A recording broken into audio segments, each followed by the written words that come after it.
Ang Devil Emperor. Credit to the author. 200 hanggang 16.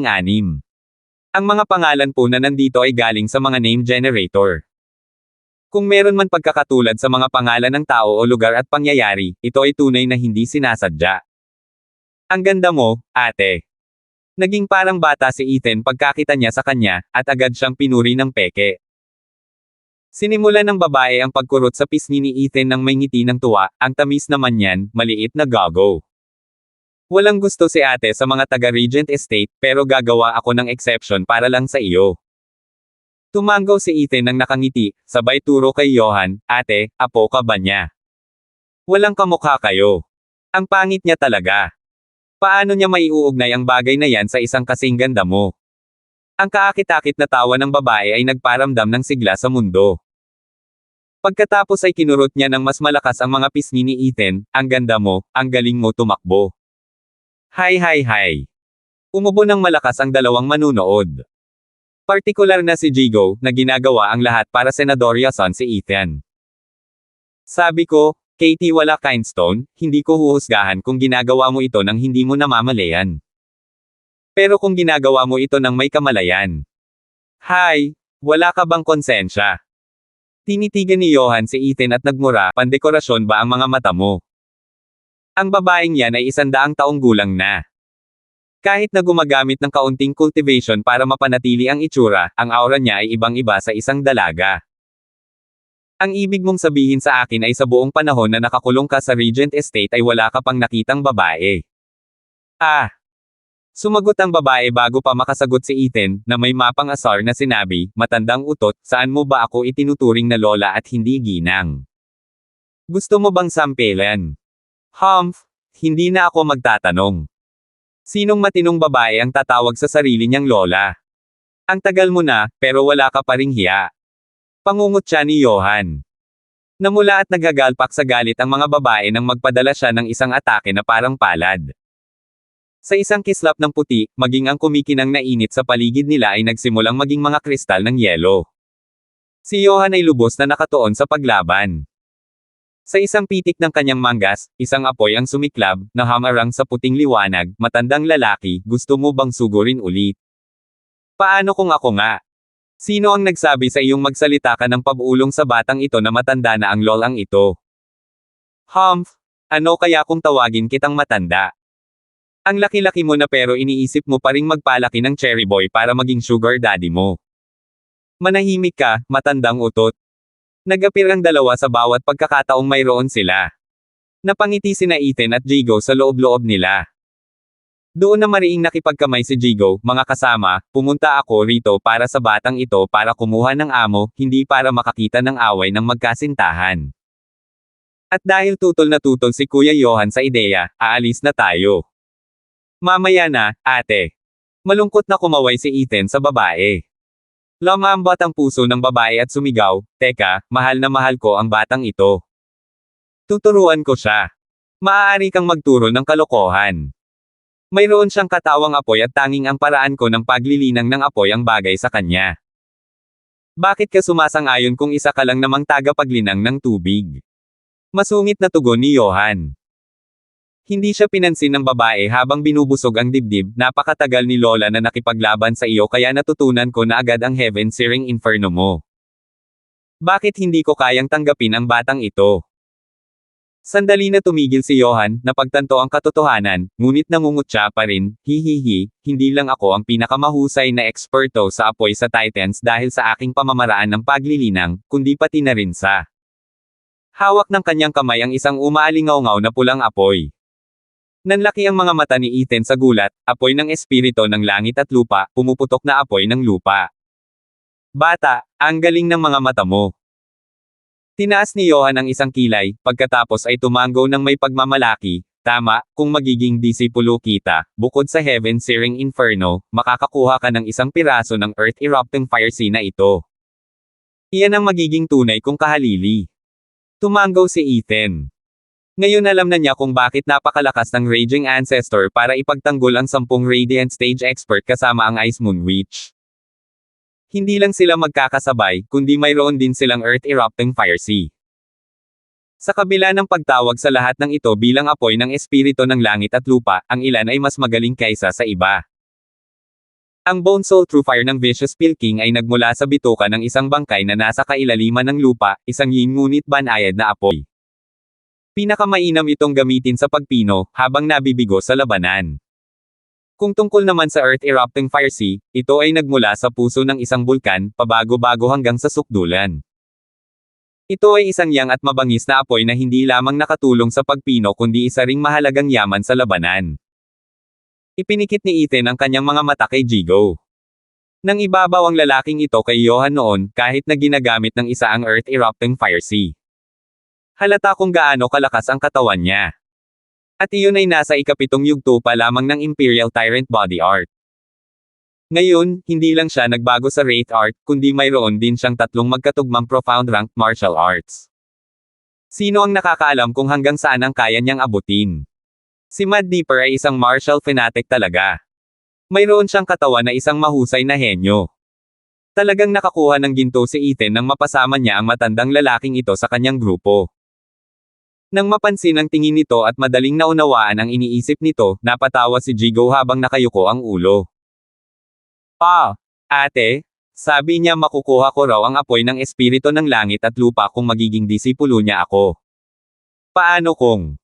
Itinuro ni Ethan si Johan ng may maliwanag na ngiti. Nakapikit, hindi basta-basta actress si Ice Moon Witch, bata, huwag kang magmadali. Kung ano ang mayroon ng matandang iyon, ako rin. Nako, eksperto sa apoy ang lalaking yan. Napakadali para sa kanya ang makakuha ng apoy ng langit at lupa. Samantalang ikaw, na eksperto sa tubig, ay nangangahas na sabihing mayroon ka rin yan. Hindi ka ba natatakot na baka sumalungat ito sa iyong pamamaraan ng paglilinang?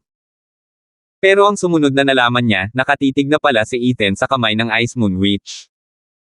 Hawak nito ang isang kumikislap at maliwanag na malabughaw na apoy. Kumaibot ang mga mata ni Ethan at sumigaw, ano ba yan, ang Ice Heart Moon Soul? Tama. Sa pinakabihirang apoy ng langit at lupa, ang pinakakapantay ng isang water cultivator ay itong Ice Heart Moon Soul.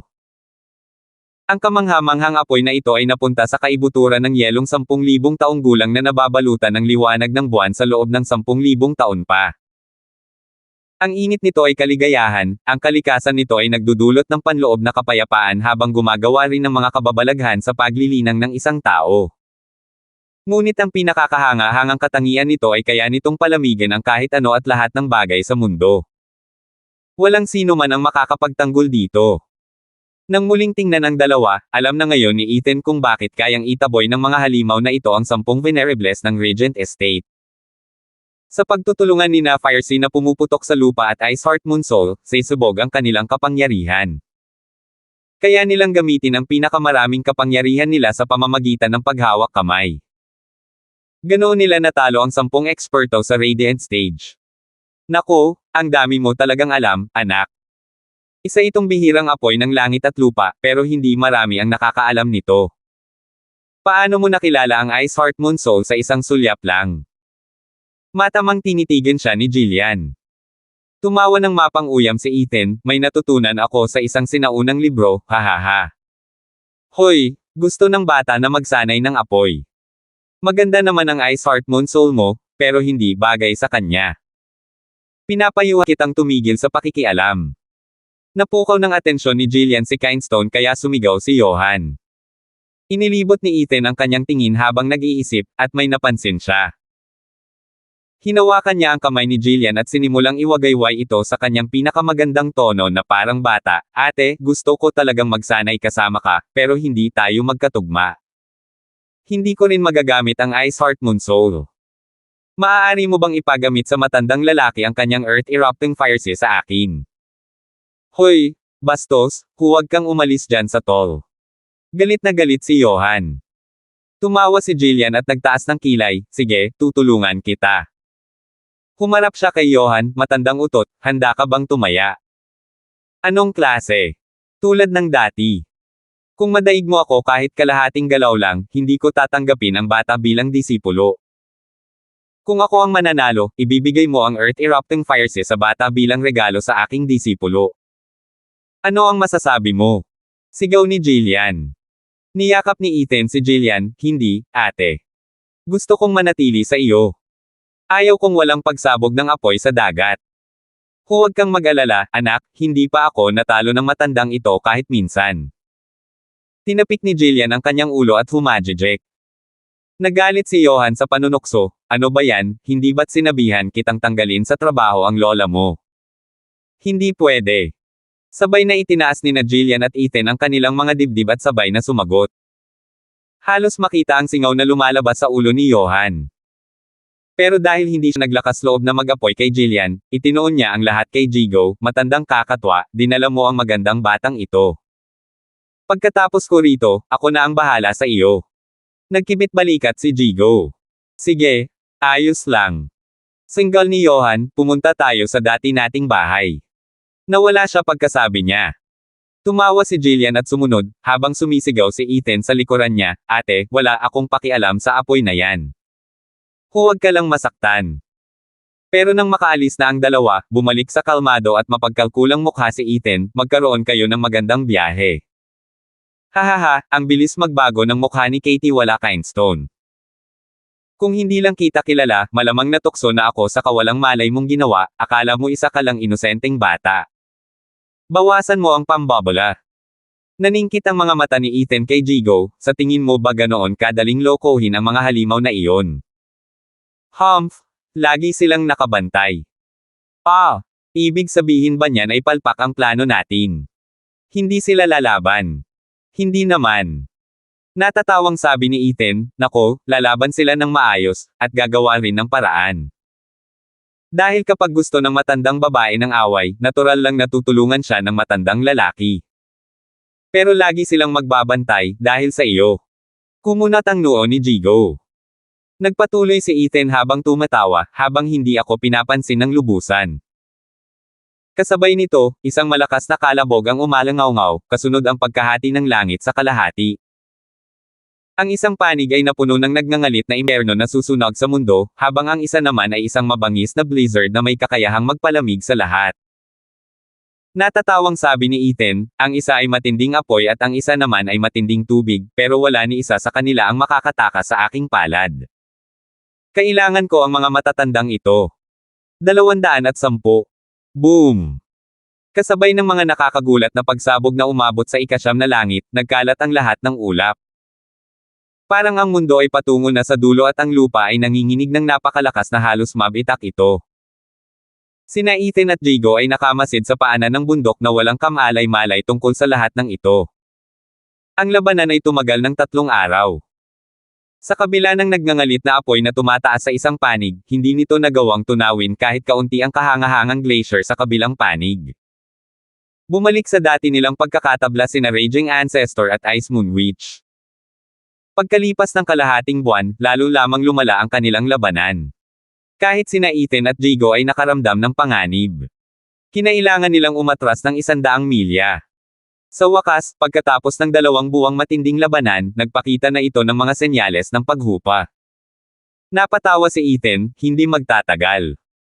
Matapos ang 3 buwang walang tigil na kaguluhan, sa wakas ay tumahimik na ang lugar na may isang huling kalabog. Umurong ang apoy na lumalamon sa kalahati ng kalangitan at tumigil ang pagbagsak ng nyebe. Ngumiti si Ethan, Elder Lord, pagkakataon na natin para sumali sa palabas. Tingnan natin ang iyong pagganap. Hahaha, simula nang lumipat ako sa Wraith Art, tumaas ng husto ang kapangyarihan ko sa mga nakalipas na buwan. Hindi ko bibiguin si Katie wala Kindstone. Habang tumatawa, hinawakan ni Jigo ang kamay ni Ethan at lumipad papunta sa Snowfire Peak. Sa lugar kung saan nagtatagpo ang apoy at tubig sa Snowfire Peak, nakaluhod si Jillian sa yelo, hinihingal.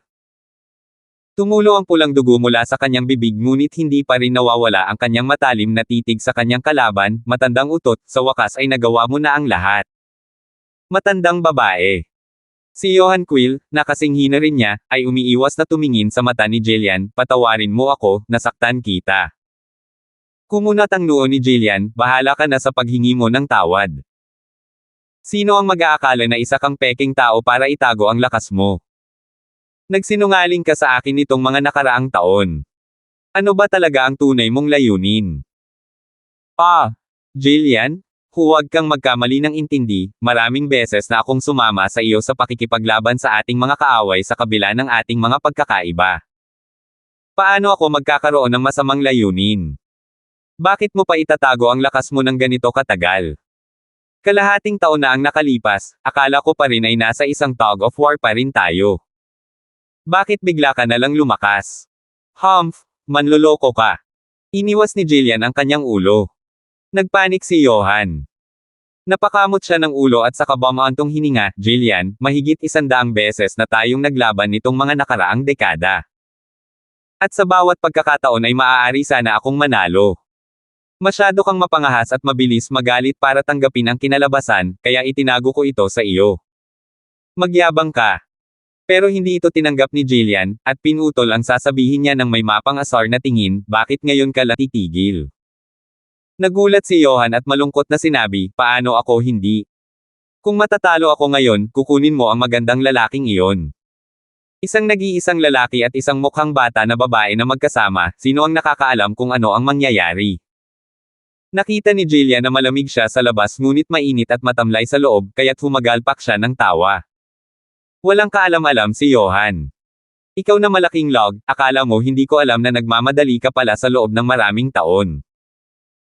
Ngumiti si Jillian, pagkatapos ay ipinikit niya ang kanyang mga matang puno ng puot sa kanya, Humph, ginamit ko lang ang bata bilang dahilan para makipagpustahan sa iyo. Iyon lang ang paraan para magustuhan mo ng todo, kung hindi ay patuloy mo pa rin itong gagawin. Maaaring mabilis akong magalit, pero hindi maliit. Kumurap si Johan at saka ngumiti, ibig mong sabihin. Hindi mo gusto ang magandang binata. Sige. Nagpakita si Jillian ng isang mapang-asar na ngiti, maaaring hindi naman totoo. Baka kainin ko na lang ang batang iyon sa sobrang kaibig-ibig niya. Pero depende yan sa ugali mo. Kung magsisinungaling ka ulit sa akin, hindi ako titigil sa isa lang. Ayoko. Kung sakaling mag-away ulit tayo, sisiguraduhin kong gagawin ko ang lahat para bugbugin ka ng todo. Ano? Sinaman siya ng tingin ni Jillian. Napaatras si Johan, nakangiti ng mapang-uyam habang napakamot sa ulo. Hindi napigilan ni Jillian ang matawa sa mga kalokohan nito. Ang ilang dekadang pagtatalo ng dalawa ay sa wakas ay nagtapos na. Swoosh! Biglang dinala ni Jigo si Ethan. Nabigla si Ethan nang makitang nasaktan si Jillian at tumakbo palapit, ate, nasaktan ka. Narito ang isang gamot para makatulong sa iyong paggaling. Hoy! Batang lalaki, bawal kang lumapit ng sobra. Natalo ang matandang babae. Nakita ni Johan na nag-aalala si Ethan para sa kanya at muling dinaig siya ng inggit. May inilabas si Ethan na isang maliit na bote para sa kanya, ate, kayang pagalingin ka at ibalik ng spring pill na ito sa dati mong Yuan Chi. Inumin mo. Kumunat ang noo ni Jillian. Mas alerto pa rin siya kahit sa tila inosenteng binata na ito. Bam! Bam! Biglang lumipad ang maliit na bote mula sa kanyang kamay.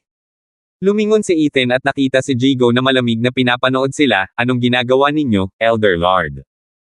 Bata, sila ang mga kalaban ng Regent Estate. Ngayong mahina na sila, ito na ang pinakamagandang pagkakataon para patayin sila. Wika ni Jigo na may matinding uhaw sa dugo na nagniningning sa kanyang mga mata. Namutla sina Jillian at Johan, at natarante si Ethan. Iniunat niya ang kanyang mga braso sa harap ni Jillian, tumigil ka, Elder Lord. Hindi ka ba nandito para tulungan akong makakuha ng master? Bakit? Humph, perpekto sana iyon. Pero mas mabuti kung pinatay sila. Natatawang sabi ni Jigo, binibining Panginoon, tumabi ka. Ayokong saktan ka, o mas malala pa, patayin ka. Hindi ko kayang pasanin ang ganitong responsibilidad. Jigo, ang lakas ng loob mo. Ang tatay ko. Kahit ang Panginoon ng ari-arian ay hindi ka may iligtas. Sa katunayan, maaari pa nga siyang sumang-ayon sa aking mga gagawin. Sulit ang pagpapalit ng buhay ng isang bata para sa dalawang matandang kaaway. Tinitigan ni Jigo si Ethan. Napaatras si Ethan ng 2 hakbang sa takot, hindi niya matanggap ang malupit na katotohanan. Tumanggaw sina Jillian at Johan sa isa't isa. Parang ganito ang estilo ng Regent Estate. Oh, ang tableta. Sigaw ni Ethan. Nagsimula siyang maghanap ng walang ingat, ate, inumin mo ang tableta at gumaling ka. Naningkit ang mga mata ni Jigo at nagpadala ng isang palad sa paligid kung saan napunta ang bote. Ngunit isang biglaang figure ang hamarang dito, ang Raging Ancestor. Pagkatapos ay kinuha ni Jillian ang vial at sinabing, kapatid, ganoon ba kabisa ang tabletang ito? Siyempre naman. Ngumiti si Ethan sa tuwa. Nang inig si Jigo, nag-aalalang iinuman nito ang tableta. Sinugod niya ulit ito gamit ang isa pang palad. Ngunit naroon si Johan upang harangan siyang muli, gamit ang kanyang Earth Erupting Fire Sea upang magpalabas ng isang dagat ng apoy. Boom!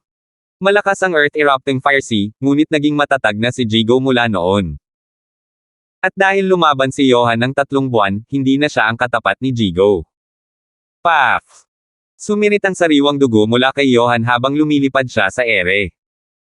Pagkatapos ay binaril ni Jigo si Jillian. Nagsasama ang apoy at tubig, dragon at phoenix.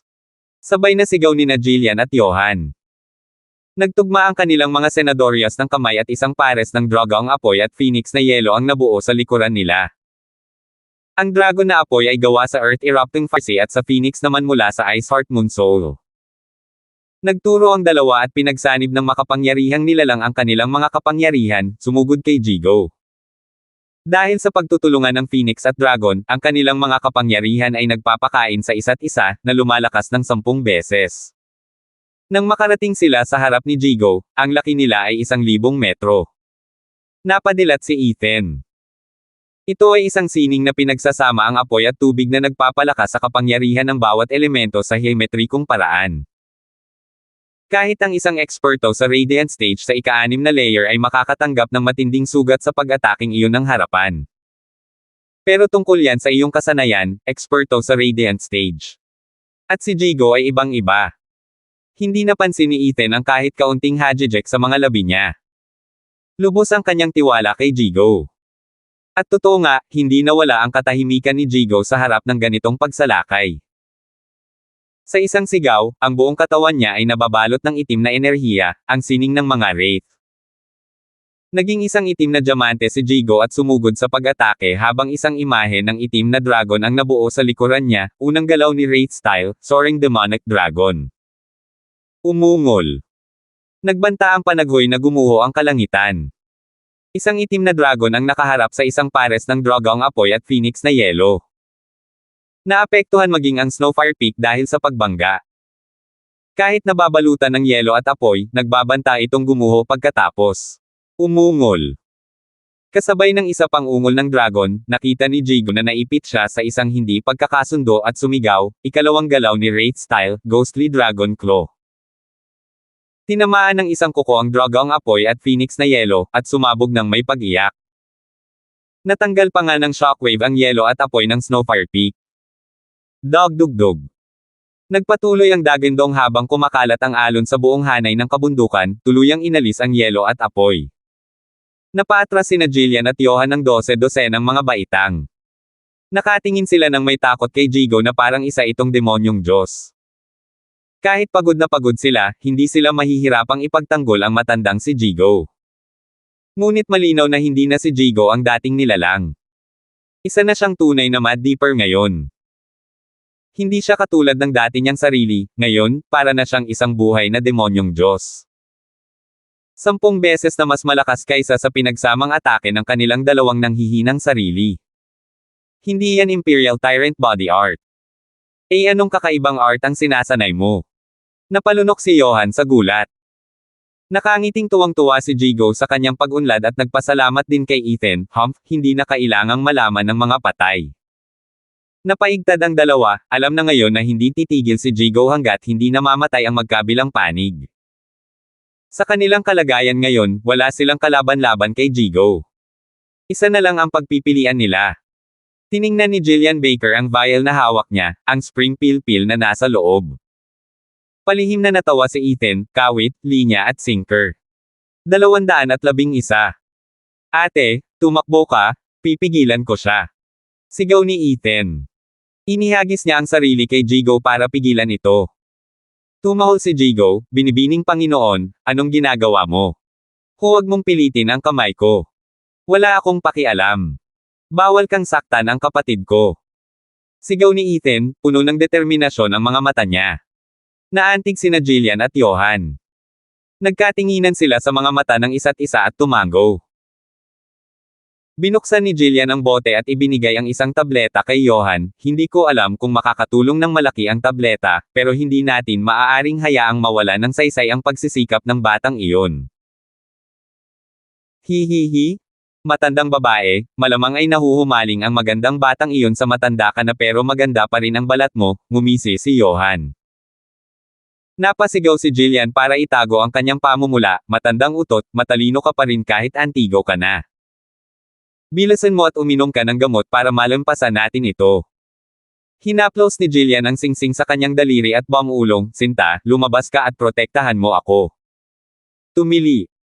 Kasabay ng isang sigaw, isang 20 metrong haba ng puting falcon ang lumitaw sa itaas. Lumipad ito ng paikot sa itaas, nagpakawala ng malamig na hangin na umiihip upang bumuo ng harang sa paligid niya.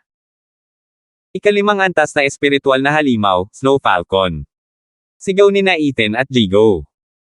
Malayo pa sa natapos ang pagkabigla, habang si Johan ay nakipagkamay din sa kanya ng may ngiti.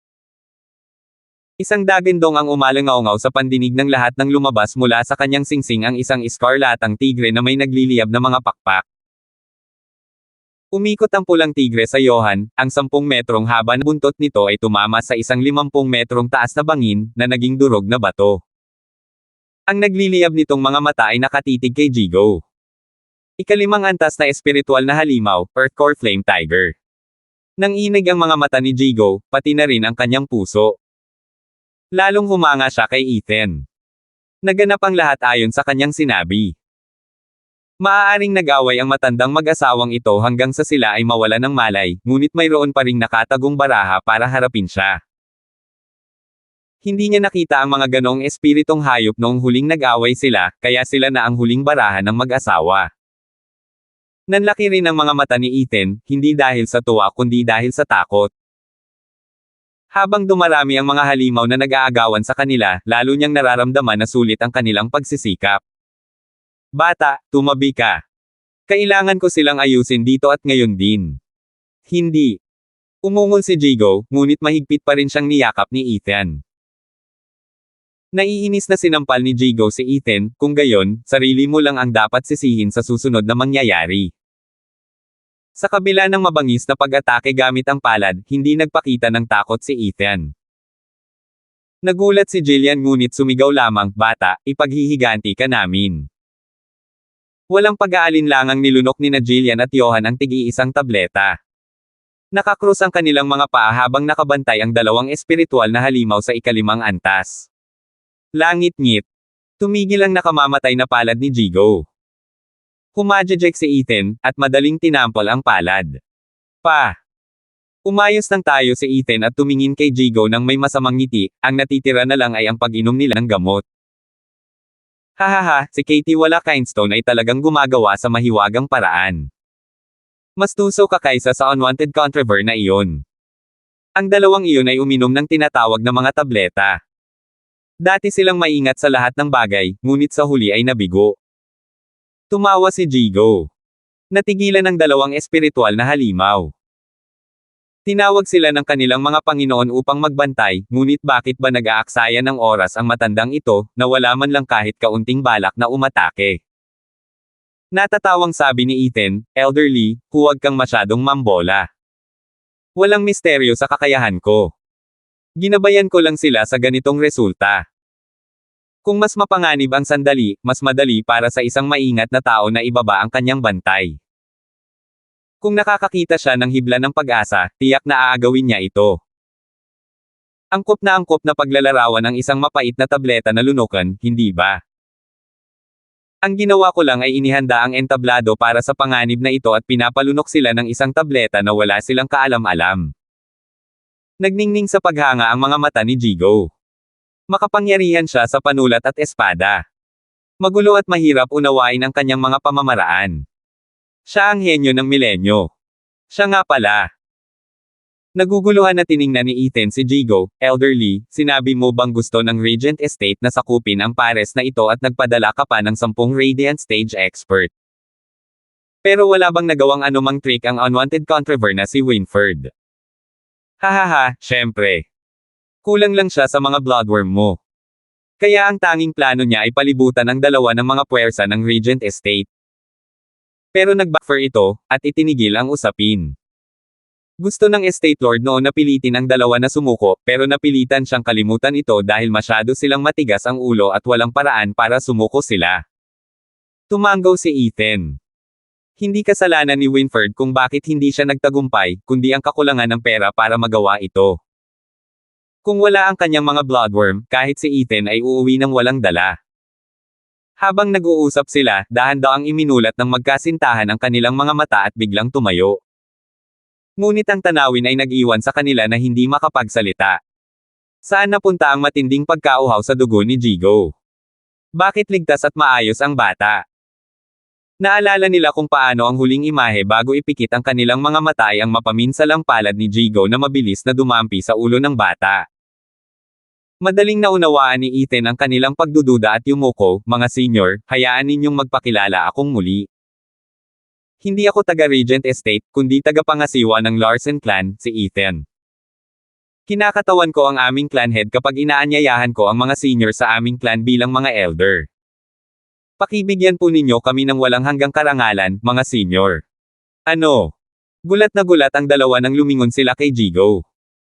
Tumango ito habang tumatawa, "Tulad ng nahulaan mo, hindi na ako ang venerable ng Regent Estate, kundi ang elder ng Larsen clan. Naalala ko ang iyong kahangahangang kapangyarihan at dahil hindi ka kabilang sa kahit anong pamilya, narito kami para mag-imbita." Nanginig ang puso ng dalawa sa gulat. Sino ba itong angka ng mga Larsen na ito para makuha ang loob ni Jigo, isang kahangahangang eksperto mula sa Regent Estate? Hindi lang ito basta pangungutya sa Regent Estate, kundi paggawa ng butas sa kanilang mga depensa. Isa pa, nanatiling pasibo ang Regent Estate. Kung hindi, wala sana silang oras para pumunta rito. Anong klaseng bahay ba itong angka ng mga Larsen para magdulot ng takot kahit sa Regent Estate? Maaaring mabigla sila, ngunit matigas pa rin ang ulo nila na parang mula. Tumawa si Jillian, at tinitigan si Kindstone, "Kapatid, sinabi kong ang tatanggapin kita, pero wala akong nabanggit na tatanggapin mo ako. Tama, ako lang ang maaaring magkaroon ng babaeng ito, hahaha." Walang hiya na tumawa si Johan, dahilan para mamula at mapangiwi si Jillian. Napakamot ng ilong si Ethan, "Ayos lang din yan. Ang galing ko, ayokong pilitin ang mga tao. Kahit na may maliit akong kasuklam-suklam na pagkukulang. Ano man ang makita ko, dapat ay akin iyon. At kung ano ang hindi ko kayang makuha, wala nang iba." Sumenya si Ethan bago pa man makapag-react ang dalawa. Napuno ng iyak ng magkasintahan ang hangin habang dumudugo ang ulo ni Jillian at Johan kasabay ng matinding sakit. Nagulat ang mga espiritual na halimaw at lumipad patungo kay Ethan. Ang batang ito ang tunay na banta, itinatago ang sarili sa ganoong antas. Hindi natakot si Ethan, "Mabuti pa'y umupo na lang kayong dalawa at mag-ayos o ang mapapala ninyo ay ang mga bangkay ng inyong mga Panginoon." Gumawa ng senadorya si Ethan at dumura ang magkasintahan ng dugo. Pagkatapos ay nagsimulang umagos ito mula sa bawat butas ng kanilang ulo na parang bukal. Natigilan ng mga espiritual na halimaw sa takot, naninigas sa kawalan ng katiyakan. Ngunit ang kanilang mga nakalulunos na mata ay nakatitig kay Ethan, nagmamakaawa para sa awa. Umiling si Jigo. Dahil sa kalupitan ni Ethan, kahit ang mga espiritual na halimaw ay hindi makakataka sa kanyang kamay, lalo na sa kapwa-tao. Nilagpasan ni Ethan ang nagmamakaawang tingin ng dalawang manok, lumapit siya sa mag-asawa at ipinakita ang kanyang pinakapangit na ngiti na kaya niyang ibigay, "Mga senior, bakit kayo kailangang magdusa ng ganito? Basta't pumapayag kayong sumali sa Larsen clan. Eh anong ginawa mo sa amin?" Sigaw ni Johan.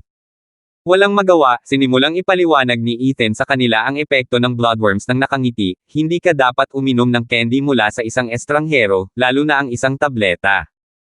Hahaha. Ang malademonyong Hajijek ay nagparamdam ng kilabot sa kanilang kaibuturan. Sila, na ilang dekada nang naglibot sa lupain ng walang humaharang sa kanilang daan, ay pinaglaruan ng isang batang may singhot na ilong. "Ito na ang huling beses na hihingi ako. Susundin mo ba?" Tanong ni Ethan. "Kamatayan muna bago ang kahihiyan. Hindi kami kailanman susuko." Sabay nilang sabi. Bumantong hininga si Ethan, ang hinihiling ko lang ay bantayan mo ang mga elder sa Larsen clan. Walang anumang kahihiyan doon. Pero huwag kang maniwala sa akin, tanungin mo si Elder Lee.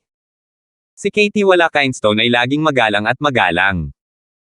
Sigaw ni Jigo, habang nagmumura sa loob, kasama ang paminsan-minsang pag-atake ng kalupitan sa pagitan. Naalala niya na parang kahapon lang, nang magreklamo sila ni Sam, nagalit ng husto si Ethan. Dahil lamang kay Andrea ay nagawa nilang payapain ang galit niya sa pamamagitan lamang ng luhod.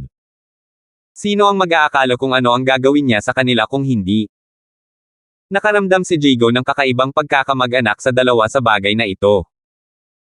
Ang mga nakatatanda ng angkan ng Larsen ay marahil ang pinakamalungkot na nakatatanda sa buong mundo.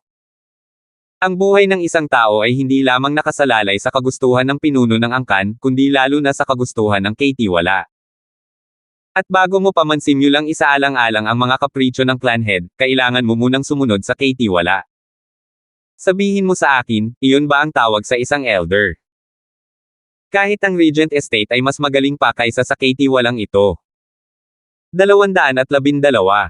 Hinding-hindi tayo susuko.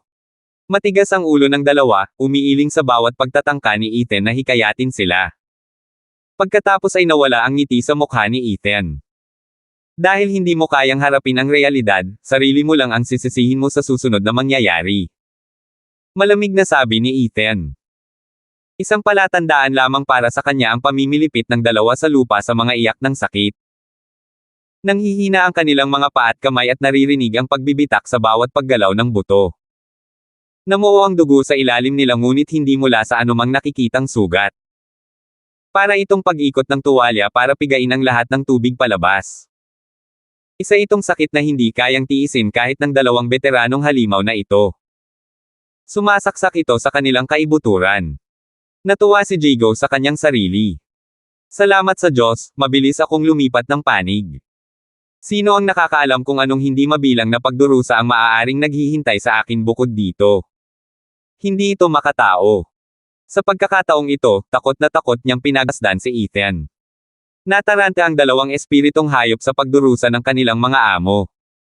Muli nilang hinabol si Ethan, ngunit tumalon si Jigo bilang depensa. Habang si Ethan ay nakahawak sa isang senadorias ng walang pakialam na kamay. Sunod-sunod na pagsabog ang narinig habang ang mga katawan ng magkasintahan ay sumabog na parang mga paputok habang ang mga sugat ay bumuka sa kanilang lahat at nagdulot sa kanila ng isa pang serye ng mas nakakadurog ng pusong panaghoy. Humarap si Ethan sa dalawang manok, hindi ba marunong sumunod ang mga alagang hayop? Sinabi ko na sa iyo na umupo ka at magayos, kung hindi ay hindi sila mabubuhay ng matagal. Tumigil ang kanilang pagsalakay, lumilipad ng paikot-ikot dahil sa pag-aalala. Hindi sila makaatres o makaatres, napilitang panoorin ang kanilang mga Panginoon na lumuluha. Kung makapagsasalita lang sila, hihikayatin nila ang kanilang mga amo na sumuko. Dapat alam ng isang tao kung kailan siya natalo. Ngunit ang tanging nagawa lang nila ay sumigaw sa mga tunog na hindi kayang intindihin ng sinumang tao. Umiling si Ethan, labis na nag-aalala ang mga alagang hayop ninyo. Bakit kailangan ninyong maging malupit sa inyong mga sarili? Hihihi. Bastos, huwag mo kaming hamakin. Maaaring nahulog na kami sa patibong mo, pero wala kang paraan para mapasuko kami. Ilabas mo yan sa kapal ng ulo mo. Napatawa si Johan sa kabila ng sakit. Nagpakita si Jillian ng malungkot na ngiti, hahaha, matandang utot, matagal na nating ginawa ang lahat ng gusto natin, para lang mamatay sa kamay ng isang bata. Nawalan na tayo ng respeto. Ang tanging saya ko lang ay mamatay kasama mo. Ako rin, hahaha. Tumanggaw si Johan, determinadong titigan ng diretso ang kamatayan. Sa bingit ng kamatayan, ang dalawang ito ay nakapagpakita pa rin ng ngiti ng kagalakan. Maging si Ethan ay naantig, ang mga taong ito ay tunay na magaling, napakatigas ng ulo. Pero habang tumatagal, lalo lang nilang natatamaan ang isipan ni Ethan. Tuwing may mga pusong pumapasok sa isip ko, si Ethan ay eksperto sa pagtama kung saan ito pinakamasakit. Hindi ba't ganoon din niya pinanagan sina Jigo at Sam? Ang dahilan ng matigas na ugali ng mag-asawa ay ang pag-ibig. Ito ay parehong kalakasan at kahinaan. Walang emosyong sabi ni Ethan, medyo maikli lang ang panahon na nakilala kita pero nakikita ko kung gaano kayo kamahal. Ganon na ba kayo kasabik na panoorin na lang ang isa't isa na mamatay? Hihihi. Bastos, paano malalaman ng isang batang tulad mo kung ano ang pag-ibig? Nakangiting tumingin si Johan ng malalim sa mga mata ni Jillian ng may masayang ngiti, hanggat kasama ko siya, tinatanggap ko ang kamatayan. Tumanggaw si Jillian ng may magandang ngiti. Ngumiti si Ethan ng may pagkatapang, hindi ko alam ang pag-ibig, di ba? Humph, kung gayon, hayaan mong sabihin ko sa iyo ang pag-ibig na nakikita ko. Una sa lahat, ikaw. Itinuro si Johan at ngumisi si Ethan, buong buhay mo nang nilabanan ang matandang babaeng ito pero ni minsan ay hindi ka nanalo. Pareho kayong may parehong cultivation, parehong kakaibang apoy, pero gumamit siya ng ilang cultivation para manatiling bata. Siyempre, siya ang mas mahina. Paano mo siya hindi matatalo? Malinaw na sa bawat pagkakataon ay nagiging mahina ka sa kanya. Isang mapagmataas na ngiti lamang ang isinagot ni Johan. Humarap si Ethan kay Jillian, at ikaw, sa mundong ito, maaaring magkamali ka at nagsayang ka ng cultivation dahil lang sa itsura. Sa tingin ko, malinaw na humihingi ka ng kamatayan. Ayos lang sana kung ikaw ay isang taong lumalabas sa publiko araw-araw, pero sino ang makakakita sa iyo kapag nagtatago ka sa bundok? Humph, syempre alam kong nagpakasaya ka para sa iyong lalaki. Paano ko hindi magagawa? Pero sa tingin ko, sayang lang talaga. Ano, Jillian, nanatili kang bata para lang sa akin. Hindi pinansin ni Johan ang paghamak ni Ethan, at pinanood si Jillian ng may pasasalamat, kailangan kong tumingin ng mas malapitan.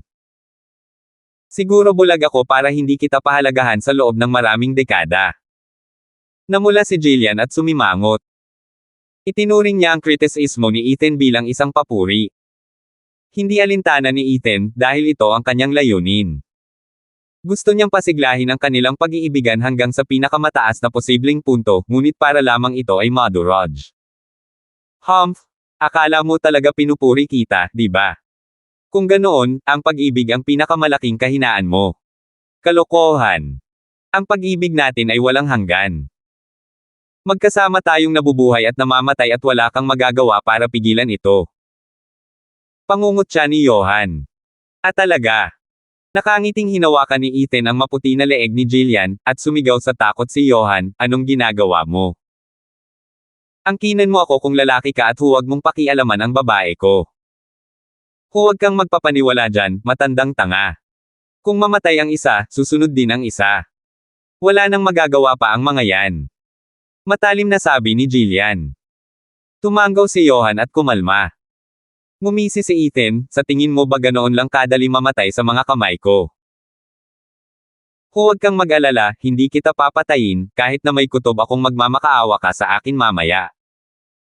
Isang itim na enerhiya ang nagmula kay Ethan at tumagos kay Jillian nang simulan niyang gamitin ang Demon Transformation Art. Nasipsip ang Yuan Chi ni Jillian at nagsimulang tumanda ang kanyang katawan, at namumuti ang kanyang buhok. Pero hindi yun sanhi ng Demon Transformation Art, kundi dahil sa pagiging maingat ng Yuan Chi sa pag-alis ng mga anyo. Hahaha, matandang babae, ganito pala talaga ang itsura mo. Hindi mo na kayang mapanatili ang kabataan mo. Bakit hindi mo na lang hayaang tignan ka ng matagal ng matandang lalaki mo ngayon? Tumawa si Ethan, inikot ang ulo ni Jillian patungo kay Johan. Naglagay din siya ng salamin sa harap niya para makita ang tunay nitong mukha. Nanginig si Jillian sa matandang babae na may kulay abong buhok. Napaiyak siya, hindi, matandang gago, huwag kang tumingin. Hahaha, magandang pagsubok, pero kontrolado ko ang katawan mo. Hindi uobra ang pagpikit mo ng mga mata mo. Makikita na ngayon ng matandang lalaki kung gaano ka katanda at kung gaano ka nakakulubot. Humajejek na sabi ni Ethan. Hindi, huwag kang tumingin, huwag kang tumingin. Umiling si Jillian habang tumutulo ang mga luha sa kanyang mga mata. Pinapaginhawa ni Johan, Jillian, huwag kang mag-alala. Para sa akin, ikaw ang pinakamaganda. Ngumiti si Ethan sa loob. Ang mga babae, nagpapaganda para sa kanilang mga lalaki, at ganito naman ang ugali ng mga lalaki. Nako, bakit naman gagawin yan ng isang babae kung hindi naman para maakit ang mga lalaki? Lalo na sa taong mahal nila, gugustuhin ng babae na tingnan ang kanilang pinakamaganda. Kahit pa sabihin ng lalaki na mahal niya ito ng lubusan, ayaw niyang ipakita rito ang pangit niyang panig. Nakita ito ni Ethan kaya itinaas niya ang kanilang pagmamahalan. Pagkatapos ay ibinalik niya ito sa kanyang luma at pangit na anyo. Hindi ang matandang lalaki ang kanyang tinutukan sa simula pa lang, kundi ang matandang babae. Una ay ang pagdurog sa mga pader ng pag-iisip ng matandang babae, at kalaunan ay ang pagkatalo ng matandang lalaki.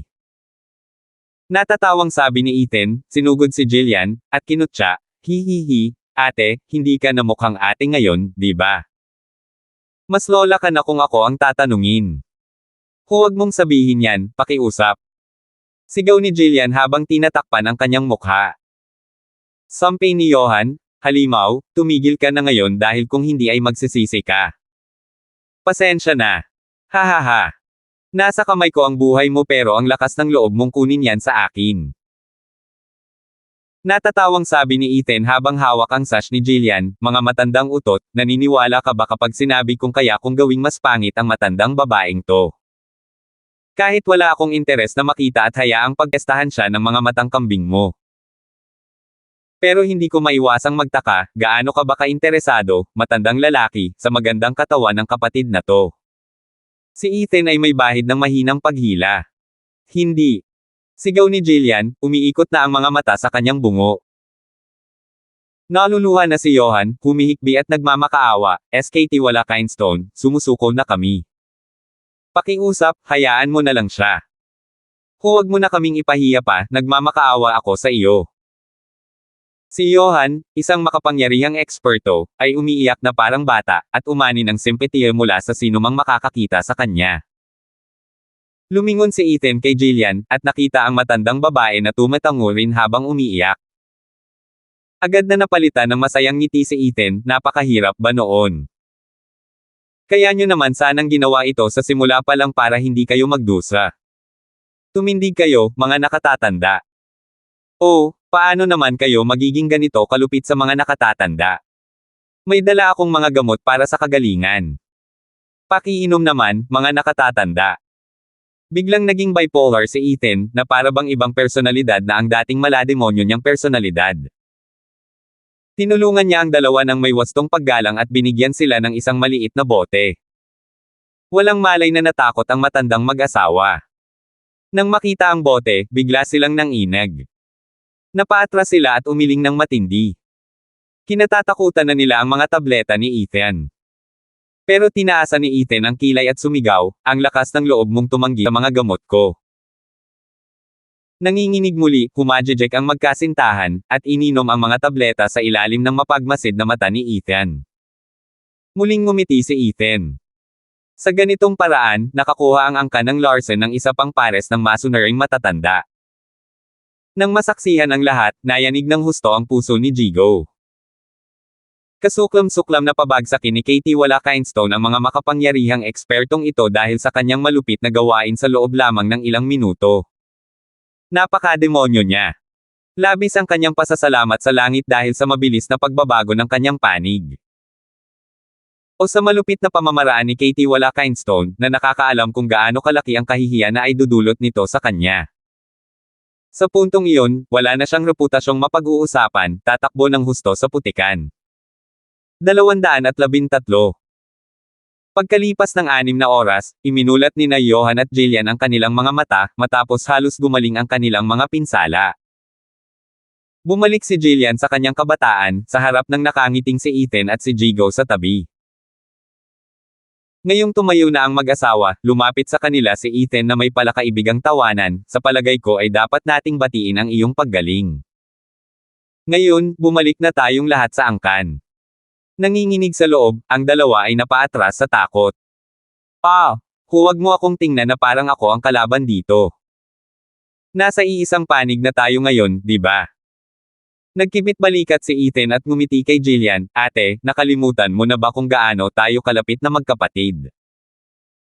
Lumunok ng tuyo, si Jillian ay tumakbo sa likuran ni Johan, na parang daga na takot sa pusa.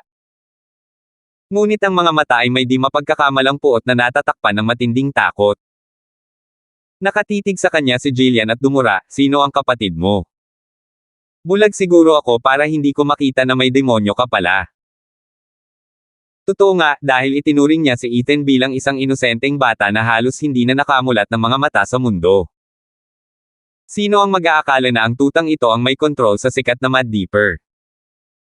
Wala siyang anumang pag-aalinlangan at kasuklam-suklam na mga pukana na kahit ang sikat na pares ng halimaw na ito ay nanginginig sa takot. Paano naging nakababatang kapatid iyon? Isang demonyo mula sa impyerno ang mas katulad niya. Pinagsisihan ni Jillian na nabighani siya sa matamis na ngiti at kasab-ikan ni Ethan. Sabik na siyang dukitin ang mga mata nito at durugan. Naiirite na si Ethan. Nakita ni Johan na lumubog ang kanyang kalooban at nagmakaawa, "Katie wala Kindstone, kumalma ka naman. Galit na galit ang matandang babae ko. Huwag mo siyang pansinin. Huwag na lang, nasa kamay ko pa rin ang buhay mo. Nasa iyo ang desisyon kung gusto mong makipagkasundo sa akin. Ngayon na ikaw na ang mga elder ng Larsen clan, panahon na para lumipat tayo." Hindi sila pinansin ni Ethan at ibinoka ang kanyang mga pakpak ng kidlat habang lumilipad siya sa kalangitan. Nang makitang lumipad ang demonyo, nakahinga ng maluwag ang dalawa, ngunit tila malapit ng maiyak. Silang mga malayang namuhay sa bundok, sila, na lumaban maging sa mga banta ng Regent Estate. Paano sila bumagsak ng ganito kababa, sa kamay ng isang taong walang hiya? Hindi nila maintindihan ang lahat.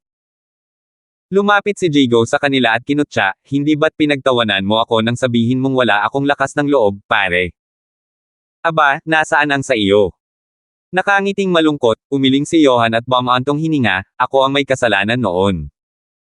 Hindi ko inaasahan na ganito kalakas ang kapangyarihan mo. Hahaha, basta alam mo." Sabi ni Jigo, "Pero isa akong lalaking may napakalaking determinasyon, at hindi ko lubos na kontrolado ang bloodworm. At ang mga sinundan ko ay hindi kailanman pangkaraniwan. Subukan mong tingnan ang higit pa sa batang itsura ni Katie wala Kindstone. Ginagawa niya ang lahat ng may kalmado at katumpakan. Ang mabangis na taktika ay mga kasangkapan ng isang makapangyarihang tao. Hindi ka matatalo sa pagsunod sa kanya." Tumango ang dalawa pagkatapos ng mahabang panahon.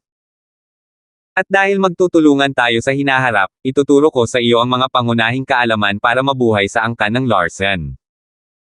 Bulong ni Jigo, sinisigurong sapat ang layo ni Ethan. "Napanganga ang mag-asawa, pakisabi naman sa amin, Kuya Lee. Maliban kay Katie wala Kindstone, kahit sino sa angkan ng Larsen ay mabubuting taong malapitan, lalo na ang ating batang binibini. Kailangan siyang makuha ng atensyon ng lahat. Maaaring mahilig si Katie wala Kindstone sa power play, minamaliit ang lahat, ngunit palagi siyang tapat sa angkan ng Larsen. Madalas siyang makikinig sa batang binibini.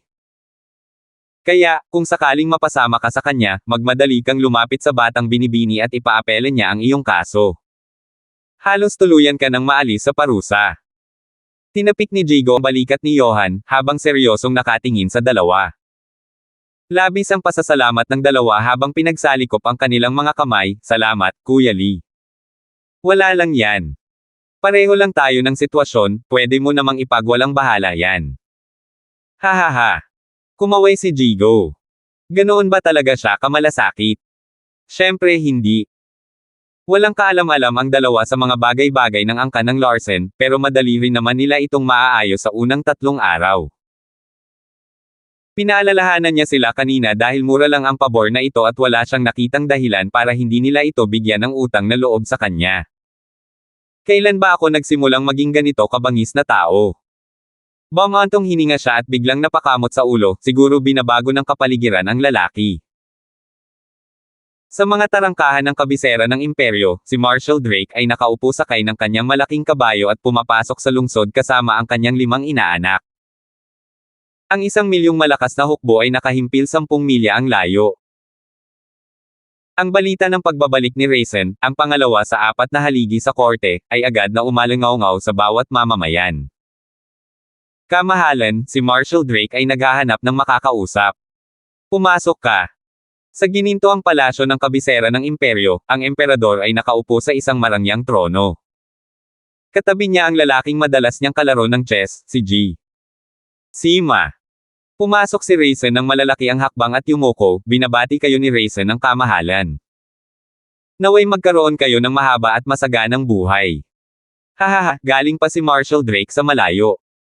Pagod ka na siguro, umupo ka na lang.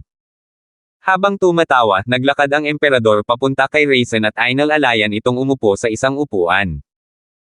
Kahit sinong tao ay lubos na magpapasalamat at makakaramdam ng karangalan. Ngunit para kay Raisin, isa itong tunay na bagay. Isa siyang haligi ng imperyo. Hindi ba't ang isang taong tulad niya ay makakatanggap ng kahit ganito kalaki mula sa emperador? Marshall Drake, kumusta ang sitwasyon sa Rockland City? Kakaupo lang ni Raisin at nagsimula ng magtanong ang emperador. Bumantong hininga si Raisin, natatakot ako na mahirap ang sitwasyon. Nagmadali na akong sumaklolo ayon sa utos ng imperyo pero nahuli ako. Ang Rockland City ay nasa ilalim ng isang kakilakilabot na labanan, kung saan ang angka ng Larsen ay nawala ng 100,000 sundalo. Paf! Paf! Nang makitang nagsasalita si Raisin sa seryosong tono, nanlumo ang emperador. Pagkatapos ay narinig niya itong binanggit ang pagkalugi ng angka ng Larsen at sumiklab ang dugo. Marshall Drake, paanong ang isang ikatlong uri ng angkan tulad ng angka ng Larsen ay magkakaroon ng 100,000 tauhan? Bulalas ng emperador, pagkatapos ay nagmura sa loob, kahit ako, na bihirang lumabas ng palasyo ay alam ito. Bakit wala kang sentido komon? Marshall, nakita mo ba mismo? Hindi naman talaga. Pero noong iniulat ito ng Katie wala ng angka ng Larsen, kakaiba rin para sa akin. Ang Katie walang iyon ay si Ethan. Kumunat ang noo ng emperador. Siyempre, siya na naman. Ang batang iyon ay walang iba kundi problema. Kung pag-uusapan ng napakaraming nasawi na parang ito na ang dapat gawin. Tumanggaw si Raisin, matalino ang kamahalan. Tunay ngang si Katie wala Kindstone ang nagsabi sa akin tungkol sa mga nasawi sa angka ng Larsen. Nagduda rin ako sa pabaya na pananalita ng lalaking ito. Paano nagkaroon ng ganito karaming tao ang isang maliit na angkan? Kahit ang 7 bahay ay hindi ganoon karami. Ngunit ang mga pagkatalo ng angkan ng Larsen ay talagang malaki sa labanang iyon, na maging ang kanilang pinuno ng angkan ay naging biktima. Napahawak ang emperador sa kanyang ulo at bumantong hininga, Marshall, halos 3 taon nang patay ang pinuno ng angkan ng Larsen. Ano? Nagulat si Raisin, tapos namula siya. Sus Mariosep yang mga kawawang batang yan, pinaglaruan nila ako. Pero hindi yan ang issue rito. Ang problema, ginawa nila akong katawa-tawa sa harap ng emperador. Ethan, Dexter, papatawanan kita dahil dito. Nagngalit ang mga ngipin ni Raisin. Umiling ang emperador, alam niyang naloko na siya, huwag na lang. Pakisabi naman sa akin kung ano ang masasabi mo tungkol sa angka ng Larsen, Marshall. Nagulat si Raisin, pagkatapos ay yumuko sa kahihiyan. Mula nang pumasok siya sa angka ng mga Larsen, puro salita lang ang narinig niya tungkol dito mula kay Ethan, wala siyang oras para mag-imbestiga. At pagdating sa pag-uulat, mukhang hindi na totoo ang mga sinabi ni Ethan. Napagtanto niyang halos wala siyang alam tungkol sa angka ng mga Larsen. Nang mapansin ng emperador ang kanyang kalagayan, hindi niya alam kung tatawa ba siya o iiyak, bakit ka pa pumunta sa Rockland City? Ganon ka rin ba kapabaya sa katalinuhan ng iyong kaaway? Huwag na lang. Bumantong hininga ang emperador, ayos lang ba sina Dexter at Andrea ng angka ng Larsen? Ayos lang sila. Wika ni Raisin. Kung gayon, paano naman si Kapitan Peyton, ang kanilang nakatatandang si Yuntay at ang kanyang inaanak na si Yana? Sinimulan ni Raisin na sagutin ang lahat ng tanong ng emperador tungkol sa mga nakatataas sa angka ng Larsen. Sa huli ay tumango ang emperador, dahil maayos naman sila, walang natalo ang angka ng Larsen. Pero ang angka na ito ay may kakayahan pa ring manatiling nakatayo sa kabila ng laging pagbabantay ng Regent Estate at Hell Valley. Kamahalan, sa labas ng Skyland Mountain, kung saan matatagpuan ang Larsen clan, mayroong 4 na array ng mga nasa ika-5 baitang na inilagay ng clan head. Mahihirapan ang isang normal na eksperto na makalusot. Dagdag ni Raisin. Nagtaas ng kilay ang emperador, pagkatapos ay sumulyap kay Mr. Sima ng nakakagulat, ang batang Ethan na ito ay lalong kahanga-hanga. Nabalitaan kong marunong siyang mag-set ng arrays, pero hindi ko akalain na kaya niyang mag-set ng 4 na arrays para sa ikalimang baitang. Ano, si Ethan ba ang may gawa ng mga yan? Sigaw ni Raisin. Bumantong hininga ang emperador at sumulyap lamang sa matanda, ano ba ang ginagawa mo sa Rockland City? Pinapunta kita rito para magbigay ng ulat, pero bakit ako ang nagpapaliwanag sa iyo? Nagpatuloy ang emperador na wala ang lahat sa angkan ng Larsen, kahit ang kanilang pinuno ng angkan 3 taon na ang nakalilipas, ang naiwan na lamang ay ang mga kapatid, ang Katie wala, at si Kapitan Peyton. Ang kasalukuyang angkan ng Larsen ay nilikha ni Ethan. At ang batang ito. Sinimulan ng emperador na isalaysay ang mga ginawang panggugulo ni Ethan sa imperyo. Nang matapos niya ang gulo na iniwan niya sa Drifting Flowers edifice, idinagdag niya, pambihirang talento ang batang ito, pero sayang naman at masyado siyang pabago-bago ang ugali. Dahil sa kanya, nagustuhan ko siya at kinamumuhian ko rin siya ng sabay. Ang mga problema ng angkan ng Larsen ay dahil sa kanya. Pero siya rin ang nagpaangat sa angkan ng Larsen. Hindi ko lang masabi kung ang kakaibang Katie walang ito ay isang biyaya o isang kalamidad para sa angkan ng Larsen. Kumurap-kurap si Raisin at nawala ng malay. Hindi niya kailanman itinuring si Ethan bilang isang array master. Wala namang pakialam si Raisin sa lahat ng mga stunt na ginawa niya. Nako, sinong sundalo ang hindi gagawa ng mga stunt? Ang husay lang ang mahalaga. Dapat kasama ko siya sa kampo ko. Determinado na si Raisin. Siya nga pala, Marshall, mayroon ka pa bang gustong iulat? Walang inaasahan ang emperador sa puntong ito, ngunit nagtanong pa rin. Nagmamadaling sinabi ni Raisin, oo, may kinalaman ito sa ebidensya ng Hell Valley at 2 pang bahay na umaatake sa angkan ng Larsen. Magdesisyon po kayo, kamahalan. Sinubukan ng 3 bahay na ito na pumasok sa Rockland City habang naroon ako. Inilabas ni Raisin ang 3 Jade Sleep. Nagliwanag ang mga mata ng emperador at tumawa, dahil sa ebidensyang ito, sa wakas ay mapapababa ko na sila. Nakita mo rin ba ang Regent Estate doon? Umiling si Raisin, sa grupo ng mga House Lord na 7 bahay na nakita ko sa Rockland City, wala ni isa ang taga-Regent Estate. Nakikita ko. Ang pinsan kong iyon ay talagang mahilig magtago ng lahat ng bakas. Siguradong may pinaplano siyang mapanlinlang. Itinapon ng 3 piraso ng jade, at umungol ang emperador, Humph, gagamitin ko ang 3 bahay na ito bilang patunay ng aking kapangyarihan. Tingnan nating lahat kung sino ang tunay na pinuno ng mga lupaing ito. 214. Ang Hell Valley ay isang lugar na nababalot ng makapal at nakakatakot na hamog. Gayunpaman, ang araw na ito ay isang napakamaaraw na araw at medyo nakapagliliwanag sa tanawin. Sa kabila ng mainit na sinag ng araw na nangangako ng saya, ang mga puso ng mga naninirahan sa Hell Valley ay nasa ulap. Sa bulwagan ng pagpupulong, nakaupo si Wanshan sa kanyang upuan kasama ang mga elder sa magkabilang gilid. Ang mga bakanting upuan sa hanay ng mga elder ay isang malinaw na pahiwatig ng kanilang malungkot na kalooban. Malungkot silang naalala ang kanilang mga pagkatalo. 2 taon na ang nakalipas mula nang mapatay ang kanilang pinakamatalinong nakatatanda, si Ricky. Sa panahong ito, ipinakita ng mga tagalambak ang kanilang makakaya upang makaganti sa isang matinding dagok. Ang ironiya ay, sa halip na bangkay ng kanilang pinakakinasusuklaman na kaaway na si Ethan ang dinala, mas marami pang nadagdag na pagkalugi. Kung isasantabi ang kanilang pinakaunang pagkatalo sa mga elder sa Rockland City, dahil din kay Ethan, matapos bumagsak si Ricky, unti-unting isinama sa bilang ang 3 elder, 4 na elder, at 6 na elder. Maging ang 5 elder ay hindi nakaligtas sa pinsala, dahil natanggal ang braso. Nasa mapanganib na sitwasyon ang Hell Valley, kalahati sa kanilang 12 elder ay wala na at isa ang lumpo. Habang si Ethan ay buhay na buhay. Ito ay isang bagay na mahirap tanggapin. Labis na kahihiyan iyon. Walang nakahula na tatamaan sila ng matinding dagok gaya ng nangyari 3 siglo na ang nakalilipas. Ang kanilang 1000 taong gulang na pamana, ang kanilang 7 bahay na dignidad ay tinutusok at kinutya sa bawat pagliko. Bam! Binagsak ni Wanshan ang mesa, at narinig ng lahat ang pagngangalit ng kanyang mga ngipin. Pareho ang galit ng lahat, lalo na ang ikalimang elder. Hinawakan niya ang kanyang sugatang balikat habang nagbabantang tumakas ang apoy sa kanyang mga mata sa tuwing paulit-ulit ni ang isang pangalan sa kanyang isipan.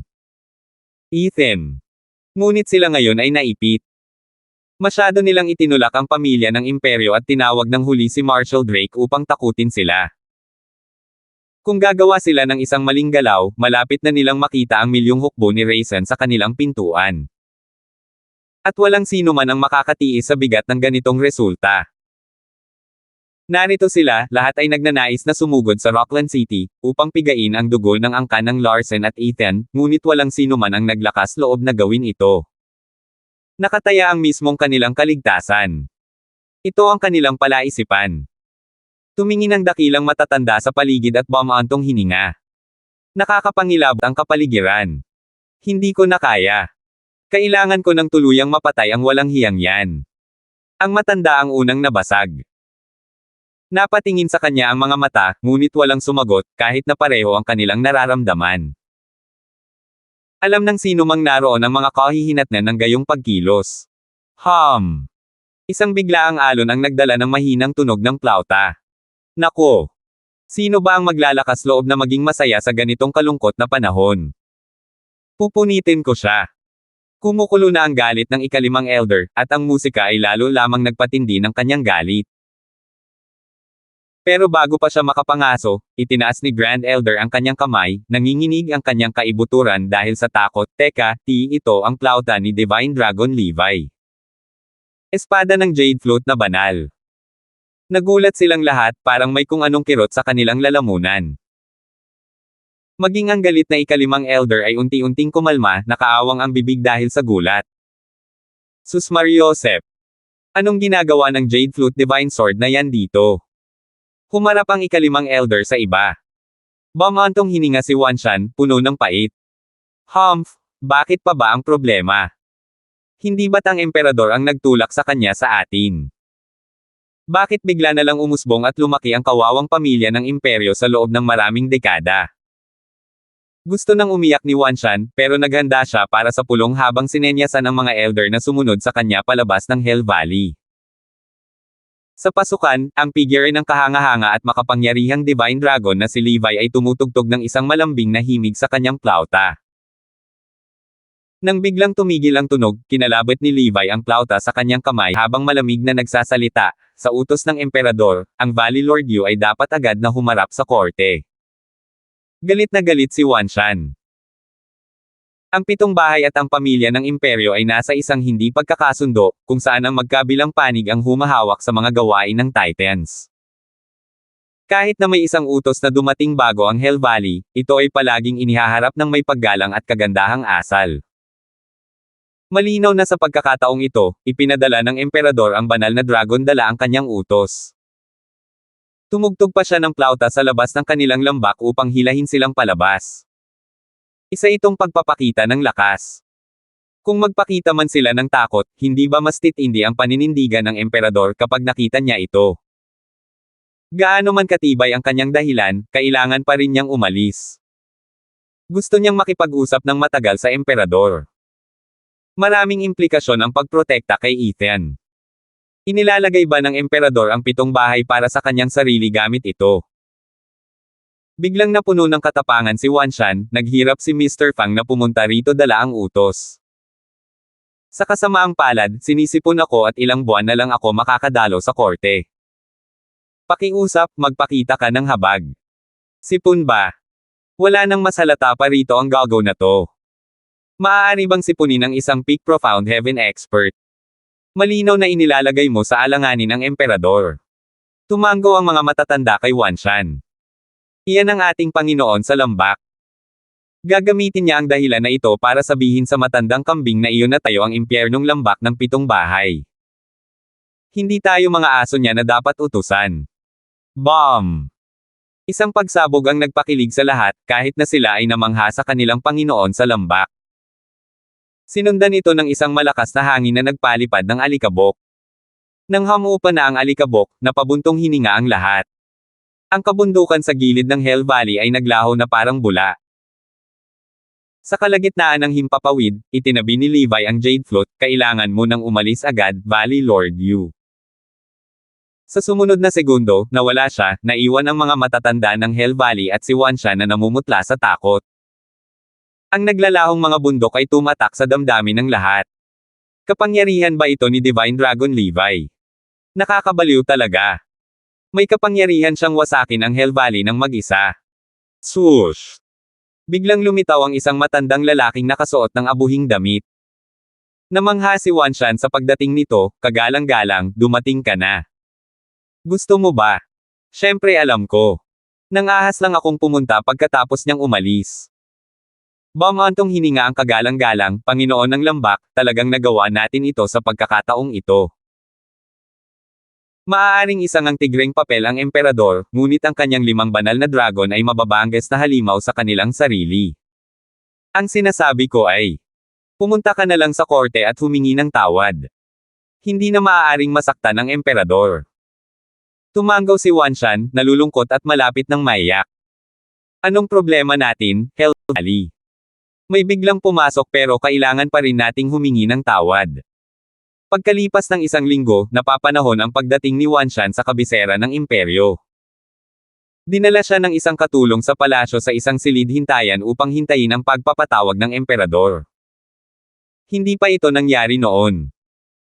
Paanong bigla na lang itong naging dahilan para sila na ang naghihintay sa emperador ngayon? Wala siyang magawa. Sino nga ba ang namatay at nagtalaga sa emperador bilang pinuno? Napabuntong hininga na lamang siya, kasunod ang dalaga. At para mas lalong magalit, may nakita na si Wanshan na 2 matandang kaibigan doon, sina Boyet at Luban.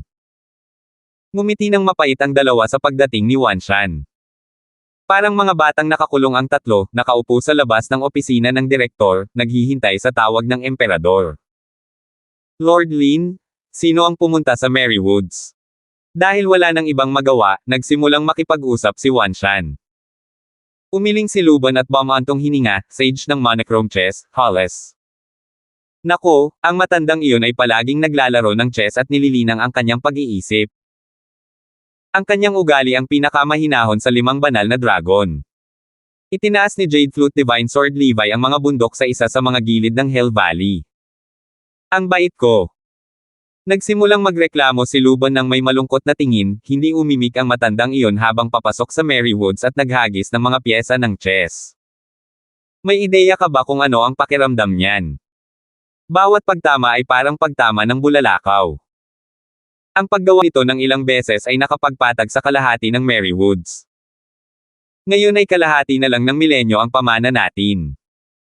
Pagkatapos ay inilabas niya ang utos ng imperyo, at sinabing nadulas ang kamay niya noon. Kaya huwag mong sabihing mahinahon siya. Nakaramdam ng asim at luha si Luban. Hindi mo akalain na may iba pang nakakaranas ng mas malala pa sa Hell Valley. Ay, maswerte kayong dalawa kumpara kay Pilking Hall. Bumantong hininga si Boyet, na parang nawala na ang lahat ng kanyang lakas, ang mga nakita mo ay matatawag pa ring mga tao. Samantalang ang aking sugo ay talagang mabangis. Ang buong Pilking Hall ay nawasak, kasama ang lahat ng ating mga tableta at sangkap na nalinis. Ano, kinakain lahat ng sangkap? Napasigaw ang dalawa sa gulat, ang takot ay nagniningning sa kanilang mga mata, Hall Lord yan, talagang mas malala pa ang naranasan mo kaysa sa amin. Ang paglabas ng emperador ng walang ingat na pag-aalalang iyon ay nangangahulugan na naabot na niya ang hangganan ng kanyang galit. Tumanggaw si Boyet, napakasakit ng katotohanan. Nagkatinginan ang tatlo at ang silid ay napuno ng panaghoy, na labis na nakapagtataka sa mga gwardya sa labas. Hindi ba't lahat ng 7 Panginoon ng sambahayan ay puno ng kayabangan at paghamak sa tuwing pumupunta sila sa kabisera ng imperyo? Bakit sa pagkakataong ito ay parang mga kordero silang papunta sa bitayan? Tanging mga panaghoy at buntong hininga lang ang kanilang naririnig mula sa puno. 215. Mga Panginoong may lupa, ipinapatawag kayo ng kamahalan. Pagkatapos ng 6 na oras na paghihintay, sa wakas ay dumating ang isang gwardya sa liblib na silid na ito. Bumantong hininga ang tatlo na parang pupunta sa kanilang libing at sumunod sa gwardya ng walang anumang pagtutol. Di nagtagal ay nakarating sila sa mga pintuan ng palasyo. Yumuko ang bantay at sinenyasan silang pumasok. Huminga ng malalim ang tatlo at pumasok sa bulwagan. Nakita nila ang emperador na marangal sa kanyang trono, kasama si Hollis sa tabi niya. Sa dulo ng hagdan, sa harap ng trono, nakatayo ang matangkad at makapangyarihang si Marshal Drake. Napalunok ang tatlo ng walang malay, parang may kumirot sa kanilang mga puso ng dumapo sa kanila ang mga tingin ng mga lalaking ito. Bati kayo, Lord of the Valley, Lord of the Hall, at Lord of the House, sa inyong kamahalan. Nagpakita sila ng lubos na paggalang sa emperador. Tumango ang emperador nang may nakakaakit ng ngiti, mga Panginoon ng sambahayan, nahuhulaan ba ninyo kung bakit ko kayo ipinatawag? Umiling silang lahat, kamahalan, hindi po. Boom! Kasabay ng isang kalabog, tatlong jade slip ang bumagsak sa harap nila. Bumaba ang tono ng boses ng emperador, Humph, hindi mo alam. Kung gayon, alam mo ba ang mga jade slip na ito? Nagsimulang pagpawisan ang tatlo na parang baboy habang nanginginig silang tumango. Kung ganoon, sabihin mo nga sa akin kung bakit mo tahasang nilalabag ang utos ko, na pumapasok sa lugar na itinuturing kong ipinagbabawal. Kahit ikaw, ang pitong angkan, ang mga founding father ng imperyo, ay walang ganoong karapatan. Hinampas ng emperador ang braso ng kanyang trono, dahilan para mapaluhod ang tatlo at magmakaawa, kamahalan, patawarin mo kami. Ito ay walang katulad. Ang pitong sambahayan, mga Panginoong sambahayan, ay, sa unang pagkakataon, lumuhad sa harap ng emperador. Nagtaas ng kilay ang emperador, pakiramdam ay mas malaya kaysa dati. Para bang bumabalik sa panahon ng kanyang pag-akyat sa trono, kung kailan ang lahat ng mga opisyal ay nagpakita sa kanya ng lubos na paggalang. Sa katunayan, mas naantig siya kaysa dati. Kailan pa nagkaroon ng pagkakataon sa mahabang kasaysayan ng Imperyong Titans na pinaluhod ng isang emperador ang pitong Panginoong may lupa sa harap nila? Maaaring ito na ang unang pagkakataon simula nang magkaisa ang bansang ito. Ang gayong karangalan ang nag-angat sa kanya sa lahat ng iba pang emperador na nauna sa kanya. Gayunpaman, hindi niya maaaring ipakita ito kung hindi ay gagastusin siya ng tatlong lalaking ito para makuha ito. Kaya nanatiling matigas at malamig ang mukha ng emperador, bagamat mas mahina ang tono, kayong lahat ay mga ministrong tapat sa ating bansa. Malamang na hindi kayo gagawa ng ganitong kaiyahiyang pag-uugali ng walang dahilan o dahilan. Pakisabi naman sa akin ang inyong mga motibo upang mahusgahan ko kung ang inyong mga ginawa ay talagang hindi sinasadyang pagkakamali. Nagliwanag ang mga mata ng tatlo. Binibigyan ba tayo ng emperador ng daan palabas? Ang lahat ng ginagawa natin ay dahil sa iten na iyon. Hanggat namamatay ang hanggal na iyon, walang halaga ang Larsen clan at Rockland City. Pero bago pa sila makapagpaliwanag, sumigaw si Raisin, magsalita ka, sino ang nasa likuran ninyong lahat? Nanginginig, nabulunan ang tatlo sa kanilang mga sinabi. Sumilip sila sa emperador, para lamang makita ito na may malamig at kalmadong mukha. Para na rin itong nagsasabi na ipinapahayag ni Raisin ang mga intensyon ng emperador. Dahil hindi niya ito direktang masabi, pinagawa niya kay Raisin ang kanyang kinatawan. Napakalinaw ng kahulugan. Walang pakialam ang emperador kung bakit sila pumunta sa Rockland City, ang gusto lang malaman ay kung kaninong utos sila nagmarcha. Target ng emperador ang Regent Estate at sila ang paraan para makamit ang isang layunin, mga payon lamang. Agad silang pinagpawisan ng malamig. Ang emperador, isang tigreng nakakulong sa palasyo sa buong buhay niya, ay handang lumabas at manakit ng kahit sino. Ngunit ang problema, ang Regent Estate ay hindi rin madaling target, isang mabangis na tigre na mag-isa. Ang tatlong bahay ay nasa gitna na ngayon ng Regent Estate at ng agawan ng kapangyarihan ng pamilyang imperial. Ang tanging kapalaran nila, mga sakripisyo. Sampain mo ako ng todo. Paano tayo napunta sa gulo na ito? Kung hindi lang sana tayo nakinig sa Regent Estate at inatake ang Rockland City. Wala sanang dahilan ng pamilya ng imperyo para hanapin tayo. Nahaharap na sila ngayon sa mabigat na pasanin ng pagpili na hayaan silang bugbugin ng emperador o gamitin sila upang bugbugin ang Regent Estate. Ngunit papayagan pa kaya sila ng Regent Estate pagkatapos. Anumang pagpipilian ay nangangako ng kamatayan. Labis na nanghihinayang ang tatlo. Kinagat nila ang kanilang mga labi, hindi alam ang sasabihin. Magsalita ka, sino ang nasa likod mo? Tahol ni Raisin at idiniin sila gamit ang kanyang makapangyarihang kaluluwa.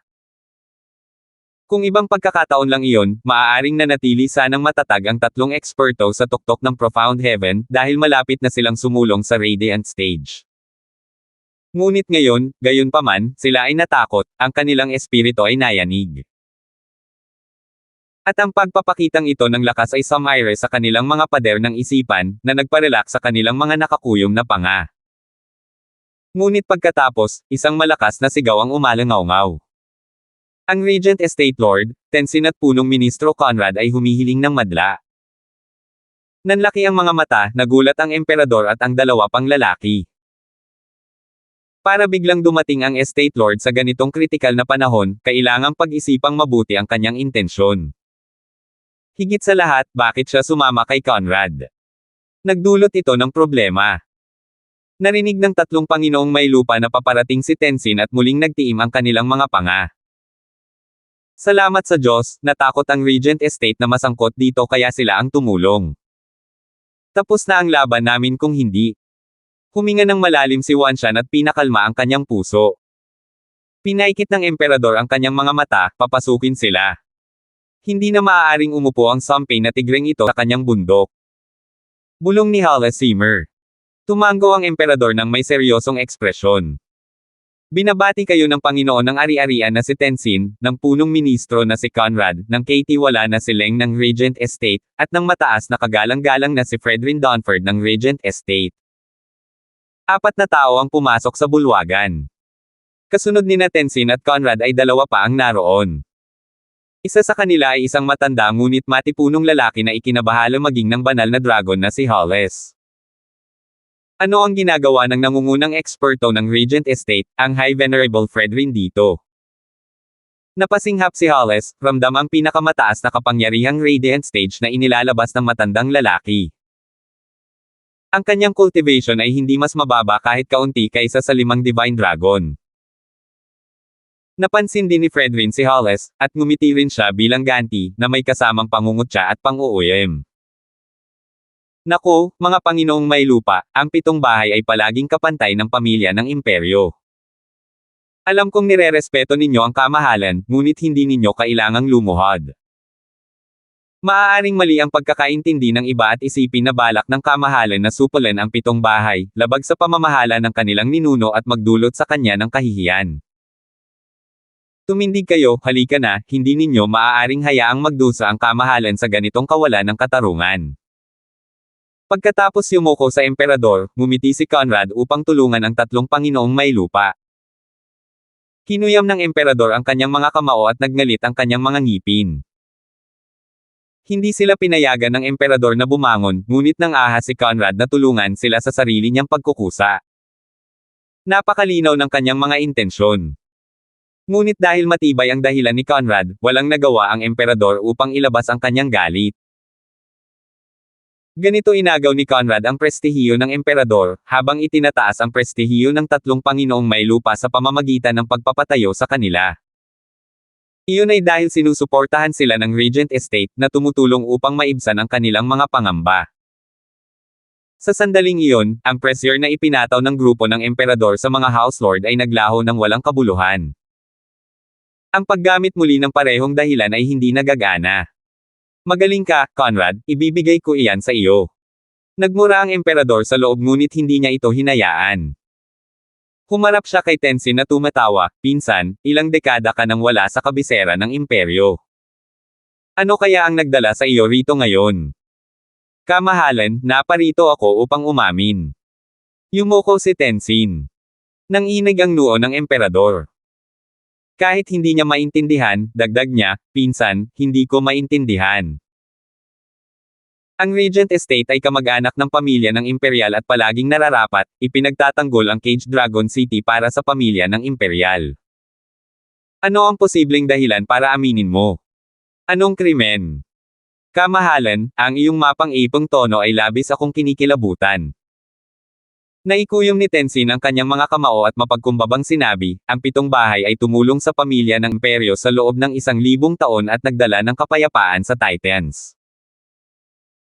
Ngunit ang tatlong bahay ay nang-ahas na sumuwi sa iyong utos, pumasok sa lugar na ipinagbabawal ng kamahalan at naging dahilan ng pagdadalamati ng mga tao.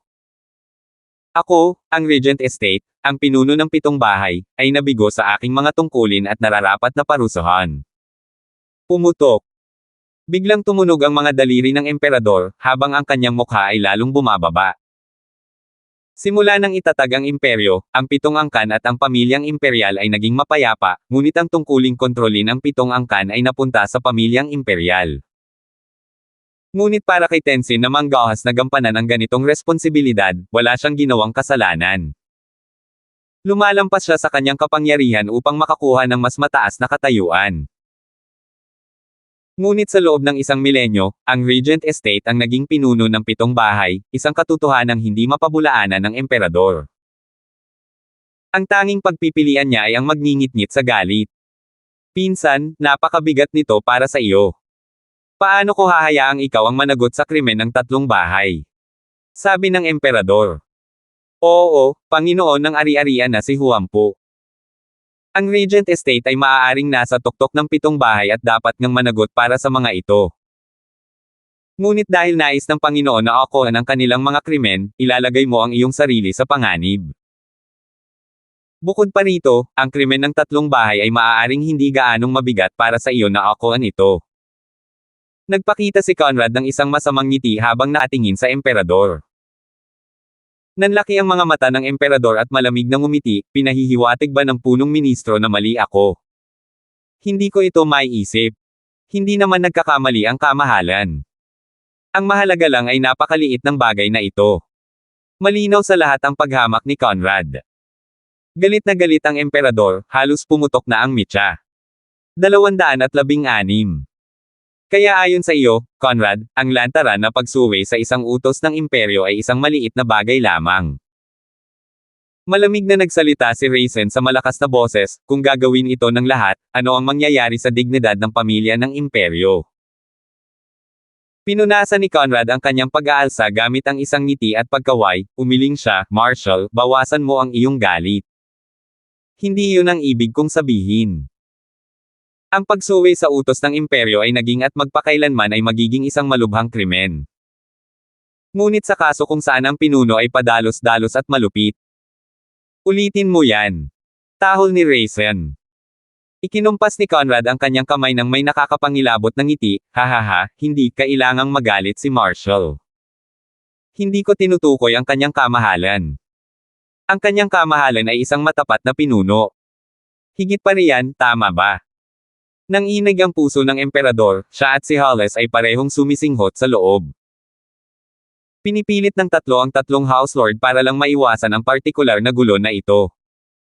Para lang makontrol nila ang Regent Estate. Ngunit ngayon, nilabag na ni Conrad ang paksang ito at hindi maaring manahimik ang emperador. Tumango ng maikli ang emperador para ipaliwanag sa kanila ang dahilan sa likod ng kaguluhang ito. Tumindig ng maayos ang tatlong pinuno ng sambahayan at pinagsalikop ang kanilang mga kamay, kamahalan, ang lahat ng nangyari ay dahil sa isang lalaki, ang kaitiwala ng angkan ng Larsen ng lungsod ng Rockland, si Ethan. Sinundan ito ni Wansha ng pagpipinta kay Ethan sa isang nakapangangilabot na paraan at may magarbong detalye. Nakaupo lang ang emperador sa kanyang trono. Matagal na niyang alam ang mga pakikipagsapalaran ni Ethan kaya bakit pa niya ito sasabihin ulit. Ngunit kahit alam na niya, hinayaan pa rin ng emperador na si Ethan ang gumawa ng lahat ng gusto niyang gulo. Pero ngayon, ang tanging hiling na lang niya ay iwasan at tuluyang ibaon ang paksang ito. Nang matapos si Wanshan, nagpatuloy si Tenzin, kamahalan, ang kasuklam-suklam na nilalang na ito ay lumalabag sa dignidad ng pitong bahay. Nagsusumamo ako sa kamahalan na alisin ang pagbabawal sa Rockland City at pahintulutan kaming magpataw ng parusang kamatayan sa kawawang halimaw na ito, upang ipakita sa bansa kung gaano katapat ang kamahalan. Sa pagkakataong ito, ang emperador ay talagang nasa bingit ng matinding pagsubok. Sa halip na ang tatlong bahay ay umatake sa Regent Estate, ang huli ay umatake laban sa angkan ng Larsen at sinira ang kanyang mga plano. Tapikin, tapikin. Kinatok ng emperador ang kanyang mga daliri sa armrest habang malalim na nag-iisip dahil sa kaguluhang idinulot ng Hell Valley at Veiled Dragon Pavilion sa mga 3 taon na ang nakalilipas sa Rockland City, pinili kong gawin itong isang ipinagbabawal na lugar. Ngunit nakikita ko na ang hindi pagpansin sa isang tao ay nagdulot muli ng walang katapusang pagdurusa. Nasasaktan ang puso ko. Alam nilang lahat kung saan niya ito patutunguhan habang may malalaki at panalong ngiti. At totoo nga, nagpatuloy ang emperador, hindi ko naiimbestigahan ang una mong pagkakasala, pero hindi ka na muling papasok sa Rockland City. Kung gusto mong mahuli ang halimaw na iyon, kailangan mong hintayin siyang lumabas. Ang puso ng kamahalan ay nasa mga tao. Nagagalak ang imperyo na ikaw ang kasama.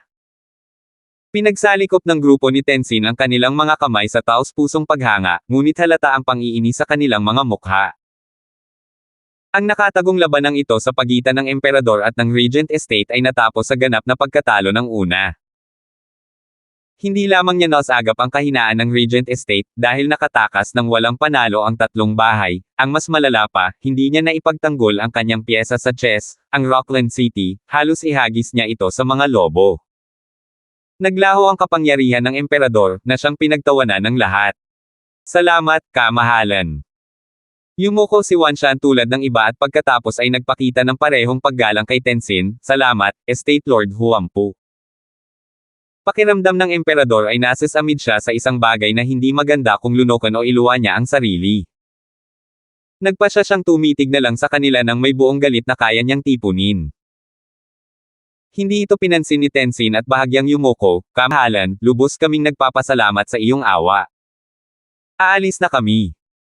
Wala siyang pakialam kung may ibang intensyon ang emperador, tumalikod na lang siya at umalis. Malinaw na pagbaliwala iyon sa posisyon ng emperador. Ngunit tanging galit ang tanging naipakita ng emperador. Teka lang.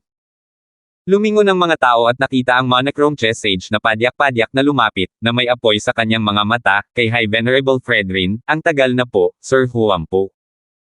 Gusto niyo po ba ng laro ng chess? Hindi hinayaan ang kalaban na tumugon, direktang inihagis ni Hollis ang isang pyesa ng chess kay Fredrin. Isang dakilang kapangyarihan ang biglang dumampi sa balikat ng lahat. Ang mga House Lord ay pawang mga eksperto sa Profound Heaven ngunit ang maliit na pyesa ng chess na ito ay nagparamdam sa kanilang lahat na parang may bumabagsak na bundok sa kanila. Hindi man lang sila makahakbang, umaagos ang dugo sa kanilang mga mukha. Nakakatakot ang atake ng banal na dragon na si Hollis. Ngunit si Fredrin ay humakbang lamang sa harap nila nang walang takot. Iniunat niya ang 2 daliri at sinalo ang piraso na parang wala lang, inalis ang pressure gamit ang kanyang kilos. Nakapikit, hindi inaasahan ni Hollis na si Fredrin ay magiging ganito kalakas para tanggapin ang kanyang atake ng ganoon kadali. Nakangiting nagsalita si Fredrin, napakahusay ng husay ni Mr. Sima sa chess. Paano maihahambing ang isang martial artist na tulad ko sa isang pantas ng chess na tulad mo? Mapapahiya lang kita sa paglalaro. Pagkatapos ay ibinalik ni Fredrin ang piraso ng chess. Isang mas matinding pressure kaysa dati ang dumanas kina Hollis at sa emperador. Mabilis na humakbang pasulong si Hollis upang protektahan ang emperador at gagamit din sana ng 2 daliri. Ngunit ang kapangyarihan nito ay napakalakas at napilitan siyang umatras. Gulat na sabi ni Hollis kay Fredrin, matapos hindi magkita ng maraming dekada, ang kapangyarihan ni G. Huampu ay lubos na lumakas. Natatakot ako na baka hindi na ako ang iyong kapareha. Napakabait mo. Mas matalino si Ginoong Sima kaysa sa akin. Si Ginoong Sima nga lang ay mahilig maglaro ng chess samantalang ako ay masipag lang sa aking pagsasanay. Kasabay ng isang mapangutsyang tawa, tiningnan ni Fredrin ang grupo ni Quinley. Sumabay silang lahat sa kanyang tawa habang nilisan nila ang dakilang simbolo ng kapangyarihang imperial na siyang palasyo. Bahagyang pawisan si Hollis habang pinapanood silang umalis. Tumingin siya sa ibaba para makita kung gaano kalalim ang bakas na iniwan ng kanyang paa nang umatras siya. Ang kapangyarihan ni Fredrin ay kakilakilabot para mapilitan ang isang banal na dragon na mag-iwan ng ganoong marka sa sahig. Boom! Biglang tumayo ang emperador at itinumba ang patungan ng kandila habang nagmumura, sumusobra na ang mga taksil na lahing ito. Pumunta sila sa palasyo ko, hinihingi ang pagsunod ko. Kumalma ka, kamahalan. Nagpayo si Hollis, dahil nandito si Conrad, walang saysay ang ating mga dahilan sa harap ng isang lalaking may husay sa pagtatalumpati. Kaya naman sinubukan kong habulin si Fredrin para matakot sila. Pero sino ang mag-aakala na mas madaig ng kapangyarihan ni Fredrin ang akin, na lalong magpapababa sa inyong prestihiyo?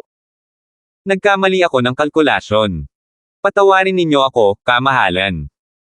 Hindi nagsalita ang emperador, ang kanyang mga mata ay nagniningning sa madilim na tingin.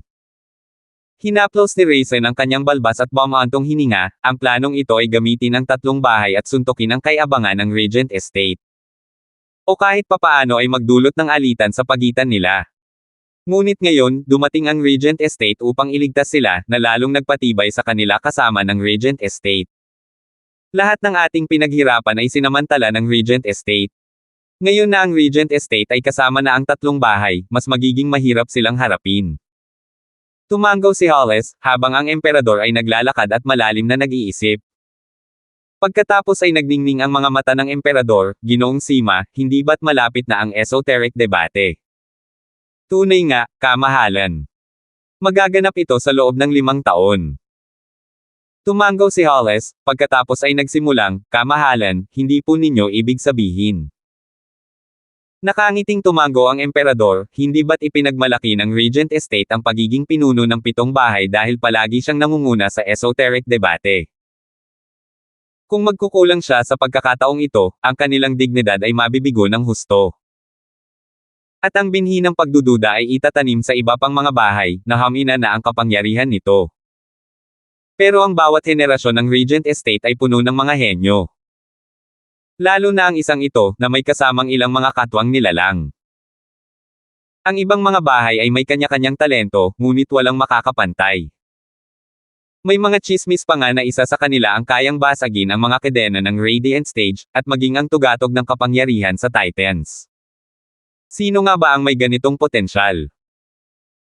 Nagdikit ang noo ni Hollis, kaya naman napasinghap ang emperador, kung pag-uusapan ang mga kakatwa, mayroon pa bang mas malalang kakatwa kaysa sa lalaking iyon? Kamahalan, ibig mong sabihin. Ethan. Magkasabay na nagsalita sina Hollis at Raisin. Tumango ang emperador ng may palihim ng ngiti, panahon na para gumanti ang batang iyon at ang angkan ng Larsen sa pagprotekta sa kanila. Kailangan lang nilang bawasan ang Regent Estate ng kaunti sa esoteric debate at idedeklara ko ang angkan ng Larsen bilang ika-8 maharlikang angkan na magbabantay sa Regent Estate. Si Hollis at Raisin ay hindi nakaimik. Paulit-ulit silang ginulat ni Ethan, ngunit manipis ang pundasyon ng angkan ng Larsen. Mahihirapan ang ika-8 bahay na ito na manatiling nakalutang kapag mas mahina pa ito kaysa sa Drifting Flowers edifice, na nanganganib na lumunin ng kabilang bahay. Ngunit umaasa ang emperador na gamitin ito upang kontrahin ang Regent Estate. Wala sa kanila ang nakakaalam na naghanda na si Ethan para palakasin ang pundasyon ng mahinang angkan na ito.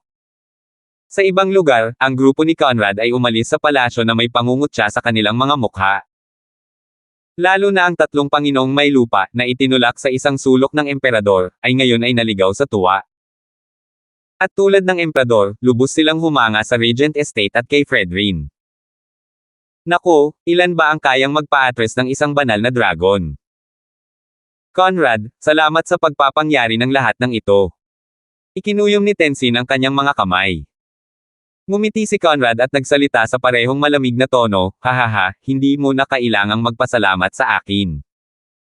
Hindi ba't plinano ito ng iyong kaitiwala, si Winford? Pagkatapos ay umalis si Conrad ng nakangiti.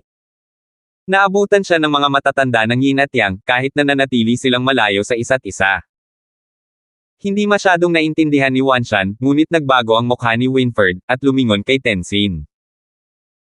Tama, lahat ay plinano ni Winford, kasama na ang pagkulong ng emperador sa 3 House Lord. Ginawa ang lahat ng ito upang mailigtas niya ang 3 house sa pinakamagandang sandali, at maging mas umaasa sa Regent Estate. Ang dating tukana na tanging siya at si Tenzin lamang ang nakakaalam, ay agad itong natunton ni Conrad. Habang pinapanood ang lumiliit na pangangatawan ni Conrad, nakaramdam sina Winfred at Tenzin ng kakaibang kilabot. Hindi nakakapagtaka na si Conrad ang pinuno ng 4 na haligi, nakakatakot siya. Si Conrad mismo ay nagpapakita ng isang nakakagulat na ngiti. Siguro'y matutuwa ang punong ministro. Ngumiti ang matanda na may puting buhok. Tumanggaw si Conrad, nakakita lang ako ng grupo ng mga hanggal na nagsasaya matapos manalo ng walang laman. Pero, hahaha. Naguluhan ang mga matatanda. Medyo malabo si Conrad, pero, may dahilan kung bakit pinamunuan ni Luen ang mga lupaing ito sa loob ng 1,000 taon. Para hindi man lang makita ang hindi maintindihang husay ng isang manlalaro ng chess, nangangahas pa rin siyang maglaro gamit ang balabal at punyal. Kaya hanggang dito na lang ang Unwanted Controver, hahaha. Salamat po at sinamahan ninyo ako, ingat lagi mga master.